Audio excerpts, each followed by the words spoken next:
Do you swear or affirm that the testimony that you're about to give is the truth, the whole truth, and nothing but the truth, so help you God? Do you agree or appear and testify before any duly constituted committee of the Senate? Okay, please be seated. Thank you. Professor, we welcome you to the committee. If you'd like to introduce family members or friends with you today, either in person or who are remote, I invite you to do that before beginning your testimony. Please begin. Thank you.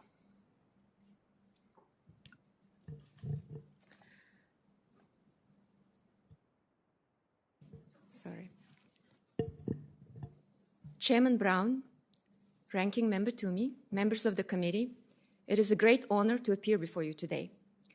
Allow me to begin by thanking President Biden for the confidence and trust he placed in me by nominating me to be the Comptroller of the currency. I'm deeply honored for another opportunity to serve my country as I did under President George W. Bush. I would also like to thank my husband, my son, and my mother, and all of my many friends for their love and support throughout the years. I appreciate the time many of the committee members have taken to meet with me personally. And for those of you who have not met me yet, I am happy to have a chance to share with you who I am and what I believe in. I grew up in an all-women household under a totalitarian regime presiding over a failing economy. My mother, a doctor at a local hospital, worked long hours just to make ends meet. I was raised by my grandmother, a soft-spoken woman who was orphaned and barely escaped death when in the 1920s, Stalin sent her entire family to Siberia. The crime for which my grandmother's family was killed was that they were educated Kazakhs who did not join the party. That is why, to me, pursuing education and academic excellence was an act of defying political oppression and injustice. I studied hard, got into the best university I could, and was ultimately able to fulfill my dream of coming to America, the land of opportunity and freedom. I came to the United States in 1991 with one suitcase and a $50 bill in my pocket.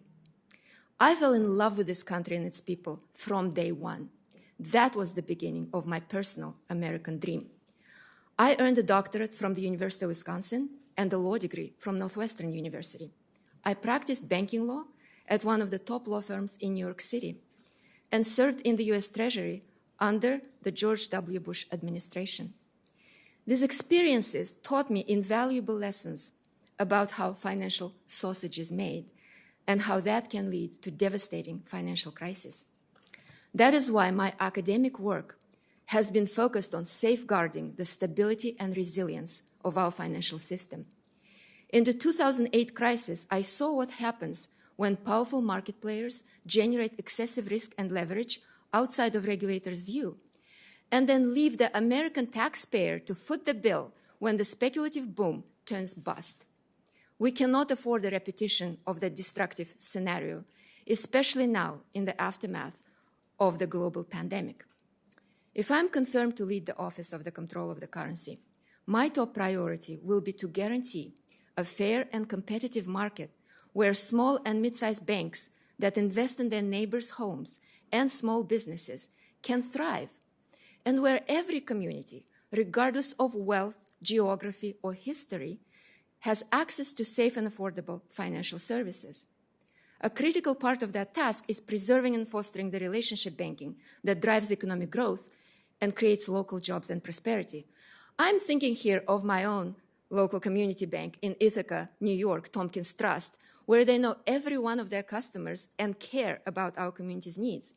That is what I see as the true heart of American banking.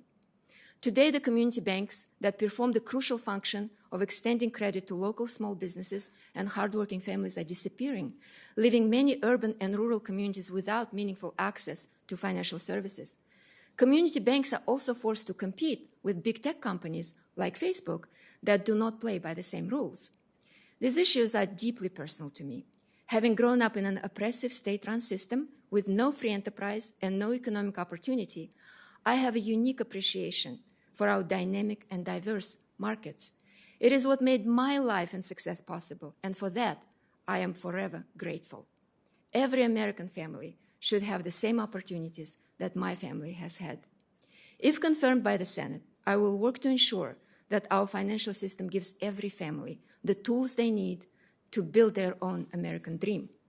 I will pursue this goal alongside the committed career professionals at the OCC.